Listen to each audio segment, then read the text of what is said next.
সবুজবাগ আবাসিক এলাকার ৫ নং ওয়ার্ডে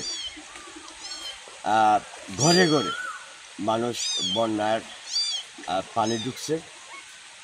অত্র এলাকার মানুষ খুবই ক্ষতিগ্রস্ত হয়েছে, দেখার মতো কেউ নেই। এই এলাকার প্রত্যেক ঘরে ঘরে আঁঠু পানি ঢুকেছে। আজকে এটা বেশ কিছুদিন ধরেই মানে বন্যার পানি অত্র এলাকার মানুষ বিরাটভাবে ক্ষতিগ্রস্ত হচ্ছে। এখন এই থেকে পরিত্রাণের জন্য আমরা শ্রীমঙ্গলের সর্বোচ্চ পর্যায়ের বিচারিকদের আমরা সুদৃষ্টি কামনা করছি। আমাদের ঘরে প্রচুর পানি, আমাদের প্রত্যেকটা ঘরে ঘরে প্রচুর পানি। আমরা এখানে কয়েকটা পরিবার খুবই মানবতার জীবনযাপন করছি। আপনারা কৃপা করে সবাই সাহায্য করবেন। রাধা মাদার উপরে চলে আইছি।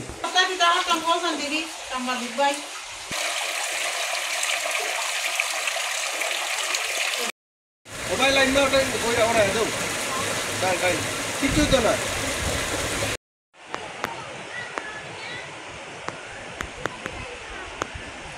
Profesor baca.